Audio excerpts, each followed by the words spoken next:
नमस्कार विद्यार्थी मित्रांनो, जे विद्यार्थी 12वी सायन्स नंतर bachelor of pharmacy B pharm जी की 4 वर्षाची डिग्री आहे किंवा फार्म डी अर्थात डॉक्टर ऑफ फार्मसी जे की 6 वर्षाचा कोर्स आहे डॉक्टरेट लेवलचा, त्याला जर तुम्ही रजिस्ट्रेशन केलं असेल तर आता ऑप्शन फॉर्म भरणं अर्थात कॅपराऊंडसाठी तुमची चॉईस लिस्ट देणं, चॉईस फिलिंग ज्याला तुम्ही म्हणता किंवा कॉलेजची यादी ज्याला देणं म्हणतात, तर ते सुरू झालेलं आहे.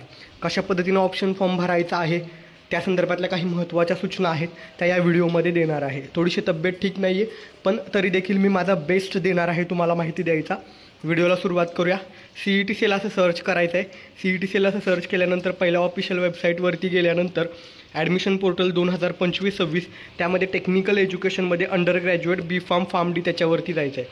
आता इथं गेल्यानंतर बघा, कालपर्यंत या ठिकाणी लॉग इनचा ऑप्शन नव्हता.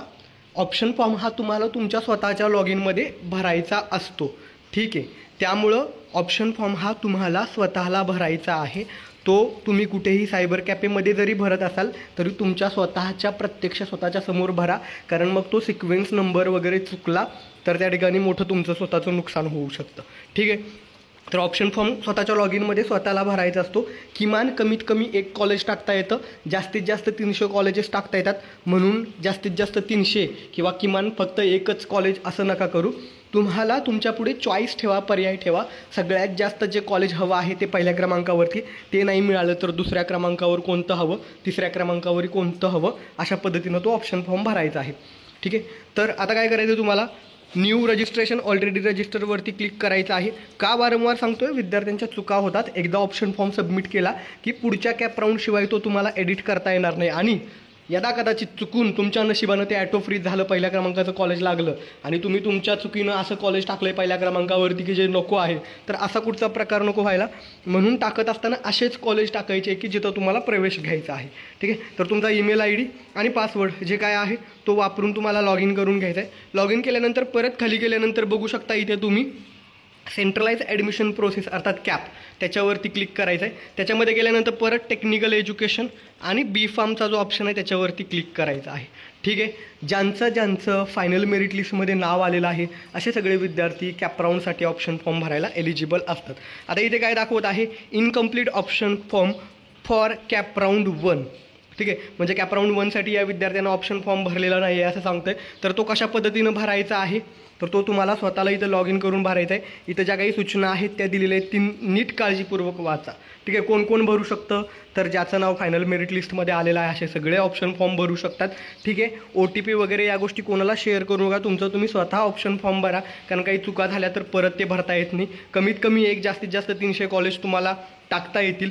ऑप्शन फॉर्मच्या स्टेप या ठिकाणी दिलेले आहेत. सुरुवातीला तुम्हाला काय करायचं आहे, पूर्ण महाराष्ट्रातलं तुम्हाला हवं असेल तर जिल्ह्यानुसार किंवा मग तुम्हाला पर्टिक्युलर युनिव्हर्सिटीमधले कॉलेज शोधायचे असतील तर जसं आपण शॉपिंग करताना पहिल्यांदा कार्टमध्ये कशा वस्तू एका ओळीनं आधी घेऊन ठेवतो, तशा पद्धतीनं आधी स्वतःची एक लिस्ट करायची.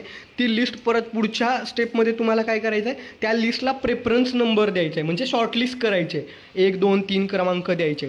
जेव्हा तुम्ही OTP टाकता आणि सबमिट करता ते फायनल सबमिशन असतं. लक्षात ठेवा, एकदा ऑप्शन फॉर्म कॅप राऊंड 1साठी फिल केला की पुन्हा तो एडिट करता येत नाही, जोपर्यंत कॅप राऊंड 2ला तुम्ही जात नाही. सगळ्या सूचना व्यवस्थित वाचा. मोबाईलवरती ऑप्शन फॉर्म भरता येतो का, हो मोबाईलवरती भरता येतो, पण शक्यतो जर PC कोणाचा असेल आजूबाजूला तर तिथे जाऊन भरा. जे कॉलेजेसचे नावं टाकतायत ते खात्री करा की तुम्हाला जे टाकायचे तेच नाव आहेत. आणि मागच्या वर्षीचा एक डेमो मी दाखवलेला आहे कसा ऑप्शन फॉर्म भरायचा, सेम तीच प्रोसेस आहे. तो व्हिडिओ बघा, डिस्क्रिप्शन बॉक्समध्ये त्या व्हिडिओची लिंक दिली आहे. सकाळी पण मी कम्युनिटी पोस्टमध्ये ते लिंक दिलेली होती. काय करायचं आहे तुम्हाला, save and proceed to fill option form म्हणायचं आहे. काय काय स्टेप्स असणार आहेत, शॉर्टलिस्ट करायचे आहेत हवेत ते कॉलेज पहिल्यांदा, नंतर त्याला प्रेफरन्स द्यायचे आहेत, ऑप्शन फॉर्म समरी येणार आहे तुम्ही कुठले कुठले कॉलेज टाकलेले आहेत, आणि OTP टाकाल तेव्हा तुमचा फॉर्म कन्फर्म होणार आहे. तर कशा पद्धतीनं कॉलेज निवडू शकता, पहिल्यांदा कोर्स, म्हणजे तुम्हाला फक्त बी फार्म पाहिजे तर फार्मसी निवडा, आणि तुम्हाला फक्त फार्म डीचे कॉलेज पाहिजे तर pharm D doctor of pharmacy निवडा.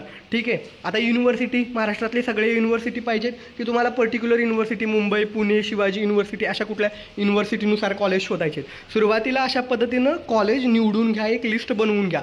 TFWS लक्षात ठेवा, तुम्हाला TFWSला जरी तुम्ही यस केला असेल तरी आता तुम्ही ठरवू शकता की TFWSला यस करायचं की नो करायचं. तेव्हा जरी यस केला असेल तरी कॉलेजेस टाकताना आता टाकायचं का नाही ते तुम्ही ठरवू शकता. नॉर्मल कॉलेजचा कोड जस्ट नंबर असेल आणि तेच कॉलेज जेव्हा तुम्ही TFWSला टाकता तर त्याच्या शेवटी टी येतं आणि नॉर्मल आणि TFWS दोन्हीचे पण तुम्ही टाकू शकता. आता TFWSला ॲप्लाय करायचं की नाही याबाबत मी सविस्तर ऑलरेडी सांगितलेलं आहे. TFWSच्या जागा मोजक्या असतात. त्याचा जास्त फायदा ओपन, OBC, SEBC याच्या मुलांना होईल, मुलींना नाही. का तर मुलींना ऑलरेडी गव्हर्नमेंटनं ट्युशन फी माफ केली आणि TFWSमध्ये काय बेनिफिट मिळतो, TFWSमध्ये ट्युशन फीज माफ होते आणि ते सगळेजण ॲप्लाय करत असल्यामुळं कॉम्पिटिशन जास्त लागते. एवढं सविस्तर कोणी सांगणार नाही. होप सो मी खूप सविस्तर सांगितले. अशा पद्धतीने एक एक स्टेप करायचे. इन्स्टिट्यूट सर्च करायचं, त्यातून शॉर्टलिस्ट करायचं, पुढच्या स्टेपमध्ये त्याला प्रेफरन्स द्यायचं 1, 2, 3, 4 जसं हवं आहे तसं. आणि लक्षात ठेवा, सबमिट करायच्या आधी एकदा सोडून दोनदा चेक करा जे हवं आहे तेच कॉलेज टाकलं आहे का. बऱ्याचदा एकासारख्या नावाचे अनेक कॉलेजेस असतात, त्यामुळं कन्फ्युजन होऊ शकतं. जे कॉलेज टाकताय त्याची माहिती घेतली आहे का, कारण पुन्हा असं म्हणायचं नाही की मिळालेलं कॉलेज मला नको आहे. आणि आता तर बदललेल्या नवीन नियमानुसार पहिल्या राऊंडला पहिलं कॉलेज ॲटो फ्रीज होतं आहे, दुसऱ्या राऊंडला पहिले 3, तिसऱ्या राऊंडला पहिले 6, चौथ्या राऊंडला मिळेल ते कॉलेज घ्यावं लागणार आहे. त्यामुळं चूक करू नका. जे हवं आहे अशाच कॉलेजची नावं टाका. होपसो बरंच डिटेलमध्ये मी सांगितलेलं आहे. कसा भरायचा त्याचा मागच्या वर्षीचा डेमो बघा. इथे पण मी स्टेप्स काय आहेत सांगितलेलं आहे. होपसो ही माहिती आवडली असेल.